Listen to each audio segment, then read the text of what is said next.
In most Mediterranean countries, Italy, Spain, even Portugal or Greece, octopus is absolutely one of those things that they adore, and I'm not sure why outside of Mediterranean areas it's not widely consumed. But I hope that today I'm going to show you how easy it is to cook, but also how delicious it can be if you cook it properly.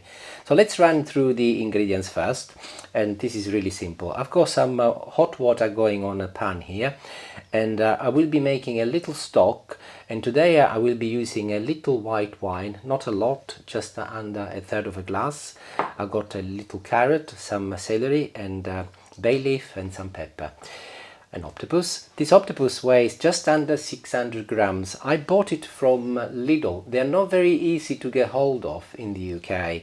Again, I'm not sure why. Most probably it's because it's not widely consumed. But just to give you an indication of cost and so on, this weighs just under 600 grams, 0.588 off, you'll be able to see with the camera, and it costed me £7.64.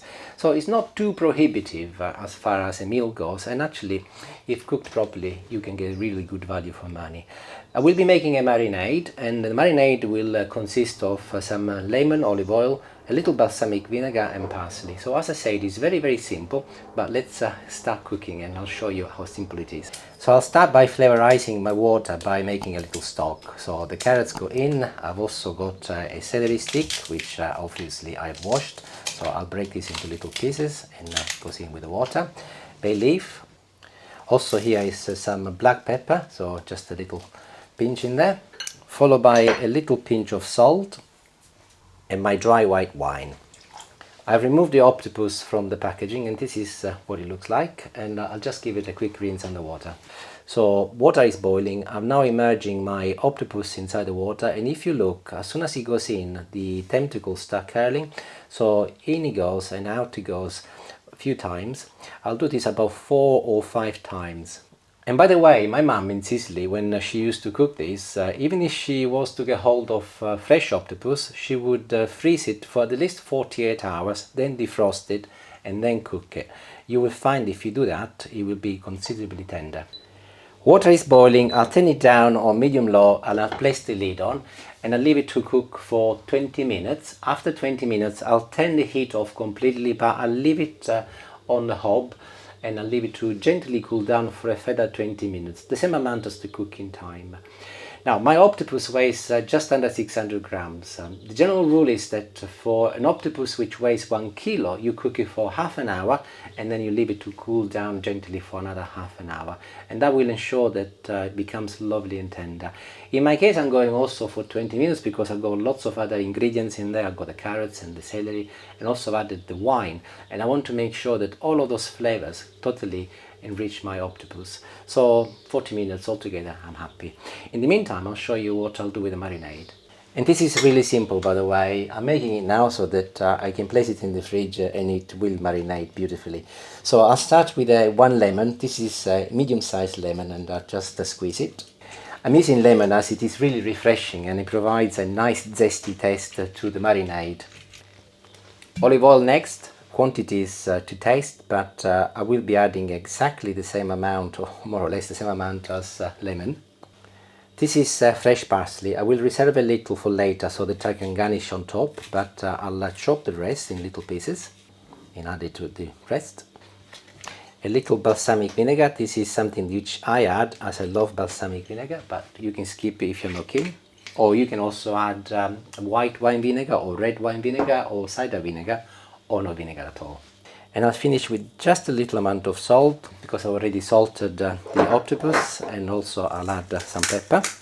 And I'll mix it all together. Here I'll put this lid back on so that it stops any odors going out, and that we can go in the fridge ready for later. I will be slicing the octopus just like salami, so I'm now building a very high-tech kitchen tool to do that.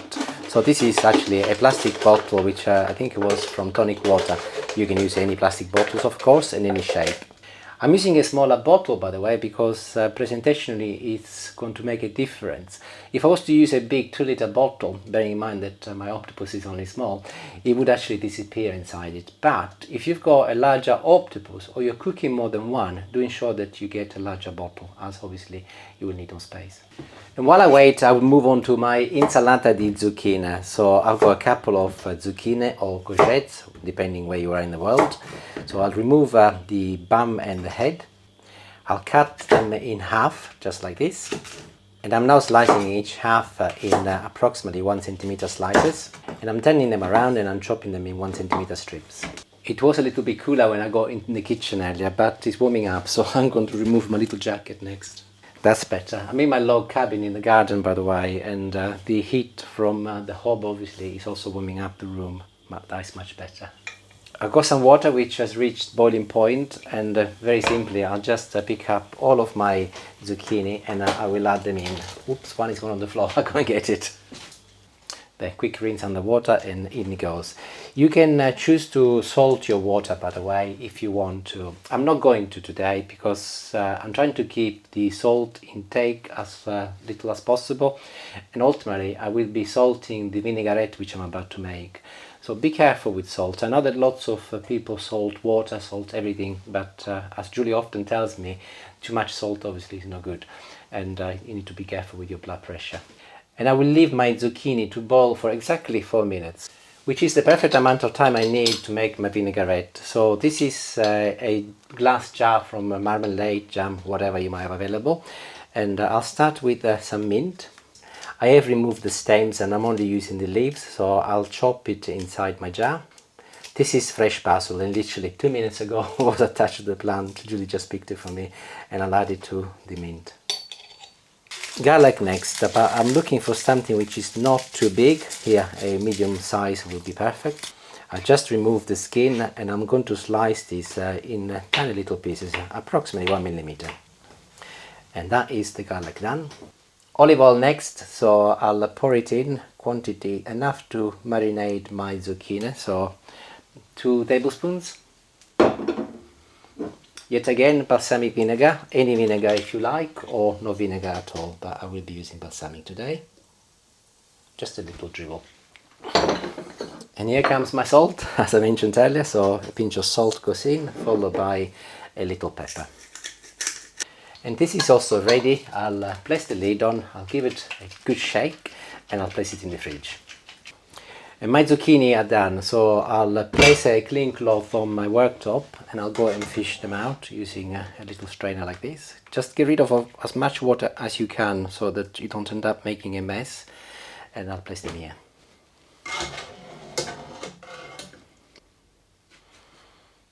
Perfect. And I'll spread them a little bit so that they cool down quicker, about a couple of minutes, and then I'll strain them.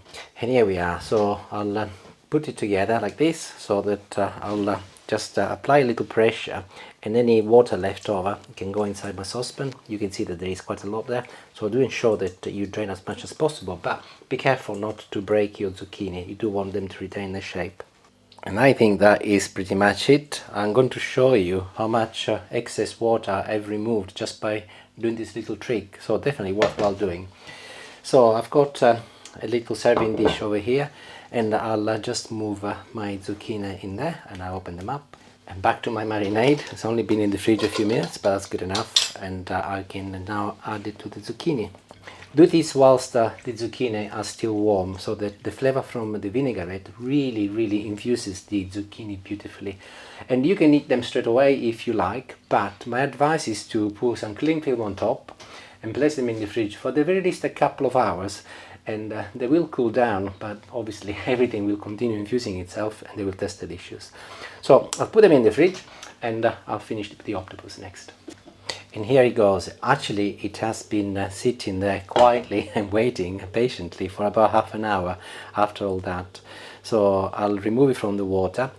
And one thing I should say, if you want, you can chop these into little pieces, add a little salt, pepper, maybe a little vinegar and olive oil, and just eat it as it is. It's really delicious, but obviously I'm doing something else today. scissors and I'll start chopping it, but I'll make sure that I leave each tentacle in large pieces, so I'll just cut them like this lengthwise. It's a little bit hot still, but just bearable. I will also be using the head, but do remember to go in and just remove this black part on the inside, so we don't end up having anything unpleasant. This was cleaned, but if you were to buy off the counter, do ask your fishman, or whatever they're called, to make sure that it's cleaned. And here is my plastic bottle, and I'll start adding the tentacles inside it. And I'll position it in a way I'll show you in this camera, so that there are as few gaps as possible. So before I go to the end, I'll add all of my little bits, and I'll finish with a few tentacles on the top. And I'll press it down, and you can see why my small bottle is plenty. So next thing is to cut the bottle like this.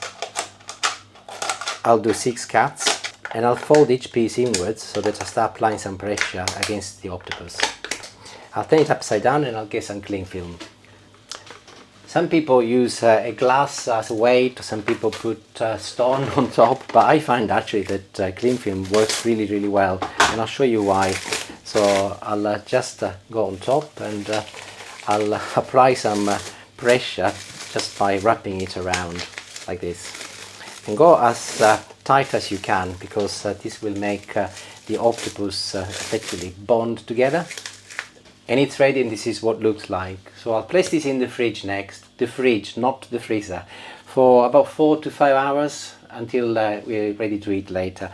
Clearly, depending on the size of the bottle and how much you're doing, it might need to be there for longer, or ideally overnight if you like. But I'll see you in about 5 hours once this is nice and compact. I had to look it up, and the word is fishmonger, not fisherman, as I called it earlier. Person who sells fish, that is. The equivalent in Italian, by the way, is pescivendolo. Pesce stands for fish. Vendolo is somebody who sells something, so pescivendolo. So there you go.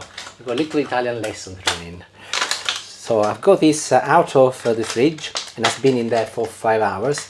And I'm actually trying to see if I can peel it off just using my fingers. Might be easier, but I might have to use little scissors after all. Let's have a look. I decided to use the scissors as it is a little bit safer, and make sure that I do not spoil my beautiful octopus sausage. So it should just come out quite easily now. Let's have a look. Oh, there it is. Helped by a sharp knife, I'll slice it just like if I was slicing salami. And now I am arranging it inside my serving dish like this.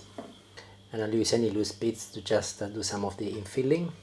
And back to my zucchini salad, I'll place this in the middle.